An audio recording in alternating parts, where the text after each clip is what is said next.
என்னோட பேர் ஜென்பகலட்சுமி, 68 வயசாகுது.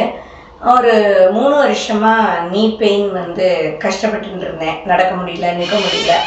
ஆனால் கூட நான் வந்து சர்ஜரி பண்ணிக்கணும் அப்படிங்கிற எண்ணமே வரல.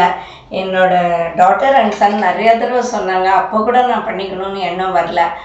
ஆனால் என்னோடய பையன் வந்து தொடர்ந்து இதுக்கு ஏதாவது ஒரு சொல்யூஷன் கொடுக்கணும்னு நெட்டில் சர்ச் பண்ணிகிட்டே இருந்தான். அப்போ தான் வந்து டாக்டர் கண்ணா அப்படிங்கிற டாக்டரோட ரெஃபரன்ஸ் கூகுளில் கிடச்சிது. உள்ளே போய் கூகுள் ரிவ்யூஸ் பார்த்து அவரோட வீடியோஸ் அவர் பண்ணின ஆப்ரேஷனோட வீடியோஸ், ஃபோட்டோஸ் அதெல்லாம் பார்க்கும்போது அவனுக்கு வந்து ஒரு கான்ஃபிடென்ட் வந்தது, நம்ம போயிட்டு வரலான்னு. டாக்டர் பார்த்து பேசின உடனே அவர் வந்து பேசின விதம், எக்ஸ்பிளைன் பண்ணது, அவர் வந்து அந்த ரொபோட்டிக் சர்ஜரி பண்ணுறதை பற்றிலாம் சொன்ன உடனே தான் சரி எனக்குமே மனசு மாதிரி நான் சர்ஜரி பண்ணிட்டேன் டாக்டர்கிட்ட. நல்ல அருமையான தீர்வு அந்த ரொபோட்டிக் சர்ஜரிங்கிறது. சார் வந்து அவ்வளோ எஃபிஷியண்ட்டாக அவ்வளோ நல்லா சர்ஜரி பண்ணி கொடுத்தார் அப்படிங்கிறத 1 month கழிச்சு நான் ரொம்ப ரியலைஸ் பண்ணினேன்.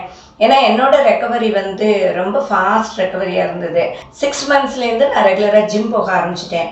இப்போ எனக்கு 1 year ஆகிடுது. நாம் அடிப்படையெல்லாம் ஆஸ் அ நார்மல் பர்சன் எல்லோரும் எப்படி கிளைம் பண்ணி இறங்குறாங்களோ அந்த மாதிரி 2 மாடி வரைக்கும் நான் நல்ல ஃப்ரீயாக ஏறி இறங்கிட்டு இருக்கேன். இன்ஃபேக்ட் இப்போல்லாம் வந்து எனக்கு இந்த காலில் நம்ம ஆப்ரேஷன் பண்ணியிருக்கோம் அப்படிங்கிற ஒரு ஃபீலிங்கும் இல்லை. ஆனால் பெயின் மேனேஜ்மெண்ட்டுன்னு சொன்னோன்னா மேனேஜ்மெண்ட் அளவுக்கே பெயின் இல்லை இந்த ரொபோட்டிக் சர்ஜரி பண்ணினதில். கால் வந்து ரொம்ப நார்மலாக இருக்குது. நான் as usual any normal person அவங்களோட நார்மல் முட்டிக்காலோடு எப்படி இருப்பாங்களோ அப்படி தான் நான் இருக்கேன். நான் உண்மையாகவே வந்து ரொம்ப ஹாப்பியாகவும் சாட்டிஸ்ஃபைடாகவும் இருக்கேன். இந்த ரொபோட்டிக் சர்ஜரி வந்து முழங்காலில் இருக்க எல்லாருக்குமே ஒரு நல்ல தீர்வு. ஸோ இனிஷியலாக எங்களுக்கு வந்து வேறு யாராவது இந்த சர்ஜரி பண்ணுவாங்க அந்த மாதிரி எந்த கான்டாக்ட்ஸ்லாம் எங்களுக்கு இல்லை. ஸோ யார்கிட்டையும் எங்களோட டவுட்ஸ்லாம் கேட்டுக்க முடியல. ஸோ பியூராக கூகுளில் போய் பார்த்து இந்த ரெஃபரன்ஸ் வந்து ஆல்ரெடி டாக்டர் கண்ணா கிட்ட பண்ண பேஷண்ட்ஸோட ரிவ்யூஸ், வீடியோஸ் இதெல்லாம் பார்த்து தான் எங்களுக்கு கொஞ்சம் கான்ஃபிடென்ஸ் வந்து இவர் அப்ரோச் பண்ணலான்னு ஸ்டார்ட் பண்ணோம். அப்போது நான் அவங்களோட டாக்டர், நான் அவங்க பக்கத்தில் இல்லை. So she and my dot 2 பேரும் தனியாக வந்து டாக்டரை கன்சல்ட் பண்ணி they felt so comfortable, confident.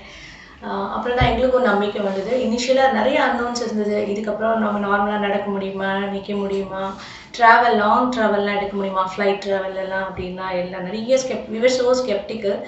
But அது எல்லாத்துக்கும் வந்து எங்களுக்கு ஆன்சரும் கிளாரிஃபை பண்ணார் டாக்டர். அண்ட் பர்சனலாகவும் எக்ஸ்பீரியன்ஸ் பண்ணோம். சர்ஜரி முடிஞ்சு அவங்க லாங் ட்ராவல் யூஎஸ் வரைக்கும் கூட போயிட்டு சக்ஸஸ்ஃபுல்லாக வந்துட்டாங்க. No complaints, no pain. இப்போது ஆல்மோஸ்ட் அவங்களுக்கு அந்த நீல சர்ஜரி பண்ணதே மறந்துட்டாங்க. ஸோ இப்போ சில சமயம் காலை ஊனி நம்ம இறங்கணும்னா அவங்க அந்த ரைட் லெக்கில் பண்ண சர்ஜரி மறந்துட்டு ரைட் லெக்லேயே கூட அதிகமாக யூஸ் பண்ண ஆரம்பிச்சிட்டாங்க. So she very comfortable and we are happy. Thank you.